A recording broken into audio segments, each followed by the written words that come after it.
মদ্দে আরজি কাকে বলে? মদ্দে আরজি কাকে বলে? মদ্দের হরফের পরের হরফে ওয়াকফ হইলে তিন আলিফ টানিয়া পড়িতে হয়, তাকে মদ্দে আরজি বলে।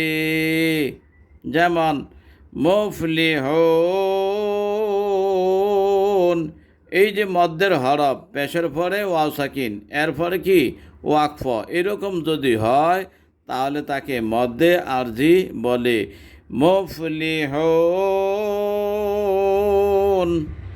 তা'লামুন, ইউমিনুন, ইয়াস্তাউফুন, যাতিল ইমাদ,